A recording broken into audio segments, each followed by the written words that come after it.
everybody! 大家好! I welcome you to Jade Palace Yamingo. My name is Yaya. Did you know that there is an ancient Chinese celebration where we're not allowed to cook at all? So let's get started.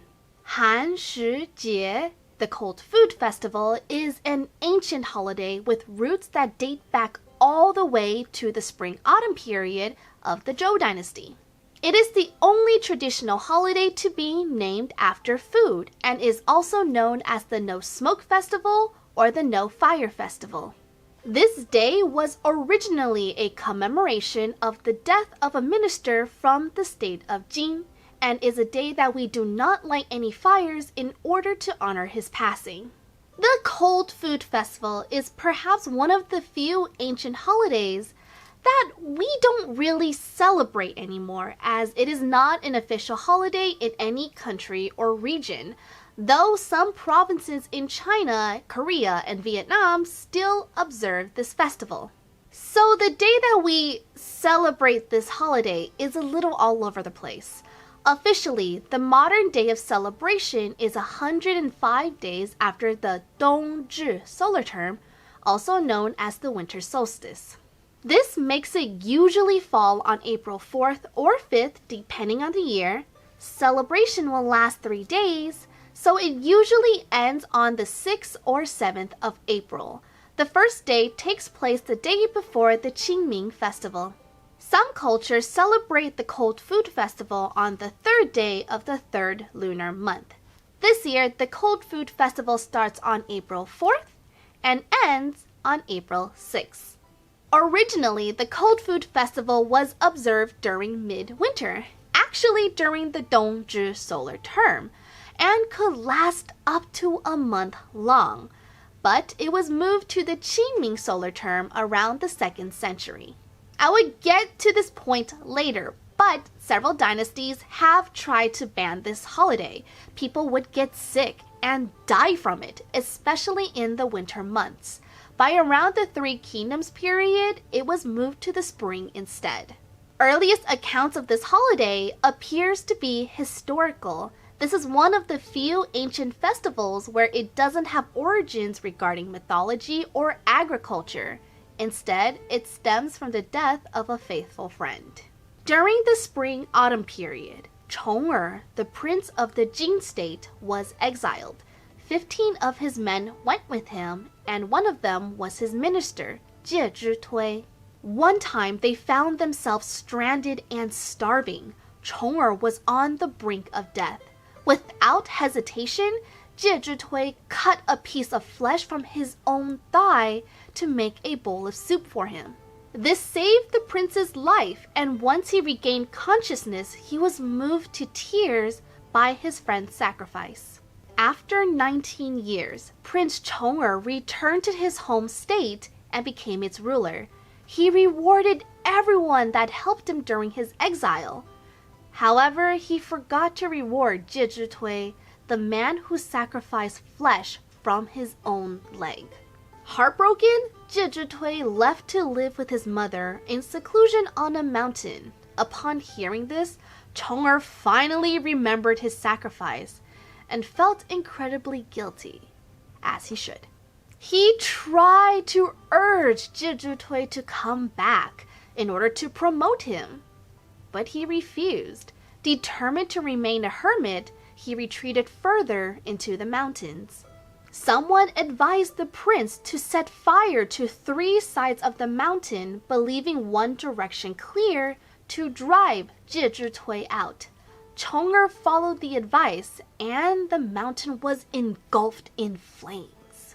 The fire burnt for 3 days, but still Jie did not come out. Finally, when the fire died out, Jie was found leaning against a tree with his mother on his back. Both had burnt to death. Seeing this, the prince burst into tears over the guilt of causing the death of his good friend, as well as his selfishness and stubbornness. Chong'er renamed the mountain after his friend and ordered for a temple to be built in his memory. And lastly, he ordered that no fires were allowed to be lit on the anniversary of Jade death. How was it celebrated? Obviously, lighting fires was prohibited. That meant that people had to adapt. There are different ways of celebrating throughout the dynasties of ancient China. This festival's name derived from the tradition of avoiding any kinds of fire due to the death of Jade, even fire for food preparation. The people had to eat cold food that were previously prepared. Originally, the Cold Food Festival took place during the winter and can last for a whole month. Unfortunately, due to this, many elderly and young people died due to the hardships brought by these traditions. First mentions of this holiday could be found in Huan Tan's, a philosopher from the Western Han Dynasty's work, Xin Lun, New Discussions. It talks about how citizens would uphold the fire taboos even if they were gravely ill, to honor Jade. The celebration period of this festival was changed from the winter solstice to the Qingming solar term around springtime by the end of the Three Kingdoms period. It was also shortened to only 3 days. During the Tang Dynasty, the Cold Food Festival was only celebrated for 1 day, but it was considered a national holiday. They took the fire taboos so seriously that elders in the villages would make inspections at every household. They would stick a chicken feather into the stove to check if it had been lit. Those who broke taboo were punished. It was also the Tang Dynasty that this festival started to include grave cleaning and ancestral worship. Casual celebration customs also include swinging on swings, tug-of-war games, poetry, beating blankets, and cockfighting, which thankfully is not a thing anymore. It remained an important holiday for ancestral veneration up until the Song Dynasty, but fire taboos were no longer practiced. By the end of the Qing Dynasty, this festival and its tradition had all but vanished and was replaced by the Qingming Festival. As I mentioned earlier, this festival was banned several times because the fire taboos were impacting the health of citizens. People were legit dying because of it. This festival was controversial throughout Chinese history. Around 130 CE, the magistrate Zhou Zhi praised Jade in his writing, but shook his head at the people following a tradition that harmed so many. He felt that Jade would have been against it. Cao Cao tried to outlaw the Cold Food Festival in 206 CE. If people were found celebrating it, the heads of the offending families would face 6 months of hard labor. The campaign failed. In the early 14th century, the Jie Emperor of later Zhao, Shile, also tried to ban this festival, but the next year a massive hailstorm devastated the crops, so he reinstated the festival upon advice from his ministers. The Northern Wei attempted to ban it as well in 478 and 496 CE. This attempt failed so badly that by the end of it, it had spread across almost all of China and was moved to the Qingming solar term. Modern celebrations are a little different now between the origin of the festival, the millennia of dynasties, and now. This festival has faced so many changes that celebration customs are just kind of meh. Today, it's no longer an official holiday, and very few people still consume cold foods and follow fire taboos to celebrate, except for the extent of activities and traditional foods that influence the Qingming festival. It's basically gone.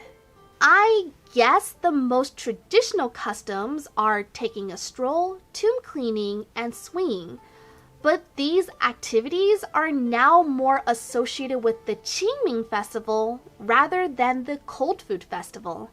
Although in the city near where Jade died, locals still commemorate the festival.